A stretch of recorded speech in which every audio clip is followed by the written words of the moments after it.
this will degrade your thought process. Please don't let that happen to you.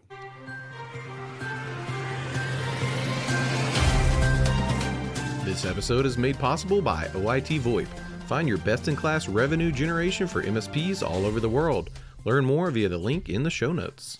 Good morning, and welcome to the December 20th episode of MSP Dispatch, your source for news, community events, and commentary in the MSP channel. My name is Tony Francisco, and I am going to be your host today. No co-hosts, just Tony, all day, every day, all the news and anxiety that you can take. But before we kick this off with all the news, we've got some community feedback.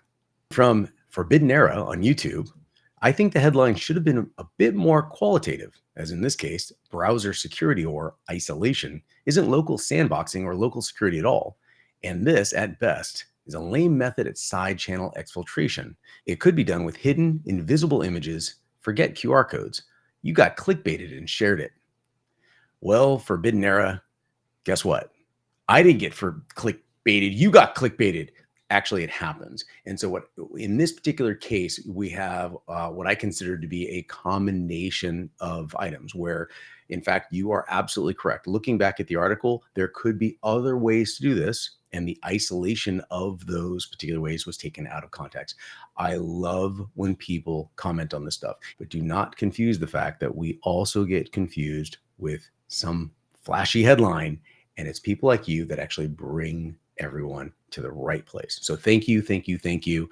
So with that, let's get into the other news.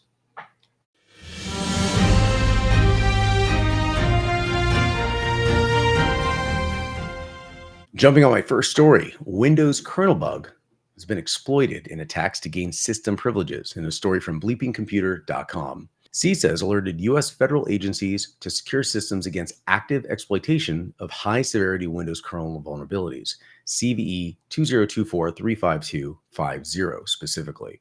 This flaw involving the Microsoft kernel streaming service, that's MSK SSRV.sys, allows attackers to gain system privileges without user interaction.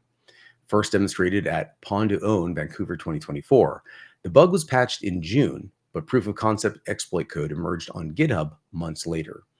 Additionally, CISA flagged a critical Adobe Cold Fusion flaw, CVE 2024-20767, which lets remote attackers access sensitive files or execute arbitrary file rights. Both vulnerabilities are in CISA's known exploited vulnerability catalog, with agencies required to address them by January 6th. I'm going to jump into an opinion here, which is fairly shared by all. Those CVEs are critical. The management of the CVE, the resolution of the CVE, those vulnerabilities that have been documented out there. I do believe we're talking about the critical CVEs. What about the non-critical? Because we all understand that the stratification of these vulnerabilities can equate to something massive. What about the medium and low-level vulnerabilities? What about the combination of those vulnerabilities? And does that result in something that's just as critical that we're talking about, but it will take longer to resolve? I personally believe the answer is yes. There is no true governing entity at this point. I would love to hear from the MSP community. What are your thoughts on this? Do you stay up to date on these CVEs? Are you documenting these or publishing these to your customer base? It's something that you should. A large portion of them are going to say, this looks horrible. What are you doing about this? They're telling you to do something about it, but you need to be able to explain it, which means you need to understand it. And from there, you can manage it appropriately. So I think this is a huge win for everyone, but I don't think there's a formalized framework for us to move forward at a global scale. It's part of the community's responsibility to do exactly that. So with that, let's jump into the next story.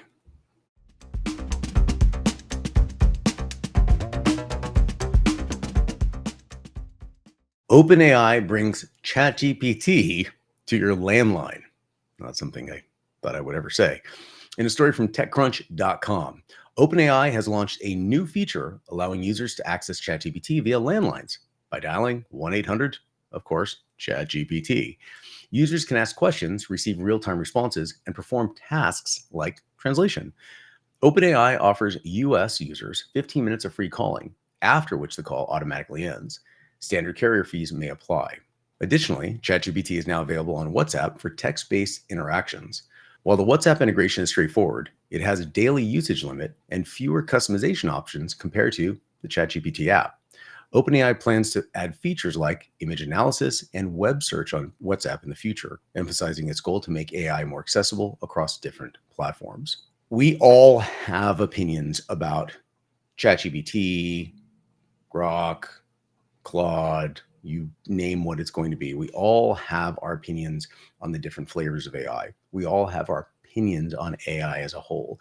I believe that the accessibility to these items it's going to cause two things. It's going to cause a quick burst of work and confidence. Simultaneously, it's going to cause the degradation of somebody's normal thought process because it does it for. If you don't use the muscle, you lose the muscle. We all know that expression. It's there for a reason. For those of you who are disagreeing with me right now, great. How many phone numbers do you know off the top of your head? How many do you know now? 3, maybe 4, possibly 5. Do you remember your significant other's number? Yeah. What about your old significant other's number? Maybe. There are things that lock in a knowledge path in your brain. And what's happening is we are now completely destroying the path itself by having AI do this work for us. So I'm very concerned about where this goes. I do love the burst, that immediate push of expedient productivity, but it's important for all of us to understand that this will degrade your thought process. Please don't let that happen to you. What we need to do is remember to stay on topics, stay involved in the community, stay involved and engaged on the items that we're talking about so we can be on top of this for our customers. And the best way to do that is community events. Let's talk about those.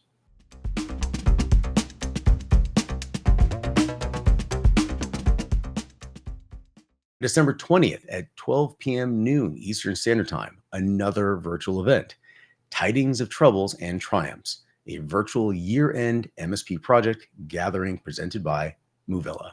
So with that, to everyone watching the show and listening on all the different media channels, thank you so much for being involved in the community. You are the one that makes this community amazing. And it is a huge community and growing fast.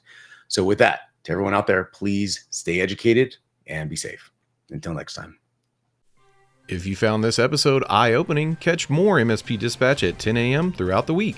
Share your thoughts below, and don't forget to like and subscribe.